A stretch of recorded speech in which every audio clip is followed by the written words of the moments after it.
Dear friends, this is a heart reflection for Advent. Advent, for those of us who are Christian, we know that it's a preparation for the celebration of Christmas, and we have 4 weeks of Advent. But Advent is something more than just getting out the tinsel and putting on the Christmas tree and lighting it and getting embroiled in all the festivities of Christmas cards and presents. It's about preparing the soul, your higher self. It's about making a preparation, a commitment to that preparation, that you will look at your soul, your spirit, and try and make some time to reflect on your relationship with your God, a God of love, a God of peace, a God of justice, a God of integrity. And I know in the previous video we talked about an egocentric culture, and sadly Christmas for a lot of people is a time of great stress, but it needn't be. Advent can be a time of soul preparation. It can be a time for reawakening the heart to embrace divine love, whether you're a Christian, a Jew, a Muslim, a Hindu or Sikh. Advent is an opportunity not to be missed. It's given ourselves permission to retreat from this consumer-driven society and to take stock and to capitalize on God's investment to us. What do I mean by capitalize on God's investment? Well, I believe that the moment we were born, we were assigned a messenger of God, a messenger known as an angel, a guardian angel, who walks with us, who supports us, who guides us, who instructs us to make time to enter silence. But how do we enter this silence if our heart is torn and broken, confused, or alienated from our higher self?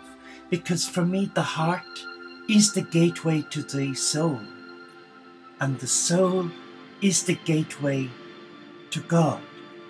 But I would like to read this to you from the late John O'Donoghue. And he said, viewed through the metaphor of the circle, other qualities of heart come into relief. The heart is a beautiful simultaneity because being at once the place of arrival and departure within the body, all the wearied blood arrives there to be refreshed and renewed. And it is from this place that the newly invigorated life force sets forth. It is the place of ending that is always a new beginning. The circle is an ancient form. It signifies continuity, belonging, and permanence. It is consoling to think that at the center of the human body, the heart holds one's life within its pure circle. The state of one's heart inevitably shapes one's life. It is ultimately the place where everything is decided. And here is the reflection. A courageous heart will go forth and engage with life despite confusion and fear. And a fearful heart will be hesitant and will tend to hold back. And a heavy heart will make for gloomy, unlived life. But a compassionate heart need never carry the burden of judgment, ever. A forgiving heart knows the art of liberation, and a loving heart awakens the spirit to possibility and engagement with others. The power of the heart's attitude is expressed beautifully in the New Testament. Where your treasure is, there is your heart also. And all through the Old Testament, God is interested only in the heart. Not sacrifices, not rituals, and certainly not rules. Only the heart. Indeed, the mystical tradition would suggest that the heart is beautiful precisely because it is where God dwells. The heart is the divine sanctuary. And as a lay monastic myself, who embraces the barefoot Galilean, following the rule of Francis, embracing my God through the natural world, what better place for me to prepare for the coming of Christmas than to begin allowing my heart receive the benefits of that loving relationship rooted in joy, rooted in love, rooted in peace. And I share with you today, despite the noise from the dogs, that all is given to us in love, and we trust in this relationship. We trust in this loving partnership with God. And if we are at one with ourselves, then we are at one with the divine within us.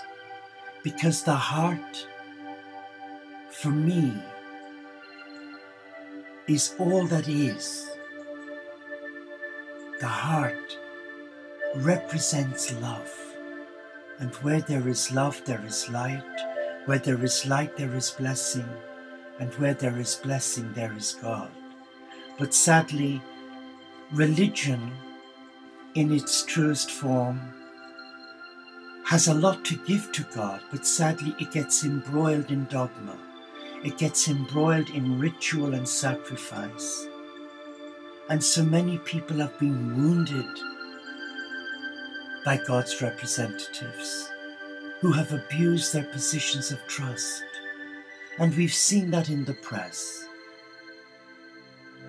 But we must have a forgiving heart.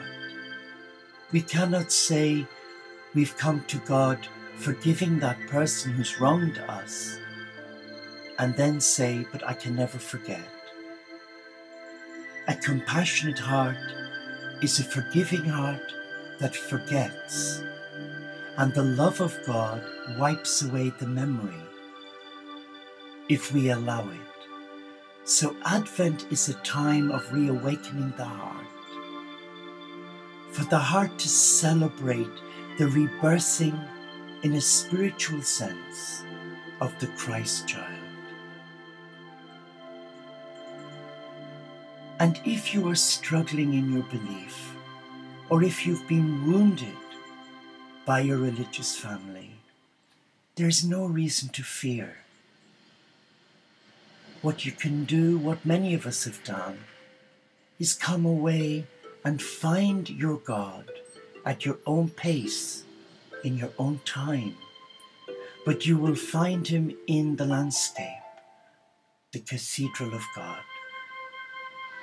The landscape, nature, Mother Earth, the animal kingdom are a gift from God to us to find solace from our weariness.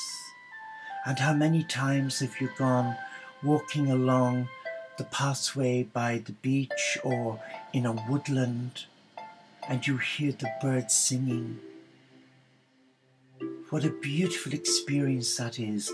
Come to your belief through your senses, and hopefully there will be a reawakening of your heart, and that you too will be able to celebrate Advent for the preparation of the coming of the Christ child, the Messiah, the Son of God, the Good Shepherd, who loves you with an unconditional love, and who asks nothing of you, only that you will surrender your heart, and that you will trust when all is against you, that you will not lose heart in the divine, in the supreme, Holy Father, Mother God, who created you in your mother's womb. Behold, enfold, hold and listen to that voice of love. Speak to you as you prepare for Christmas in this season of Advent. Namaste.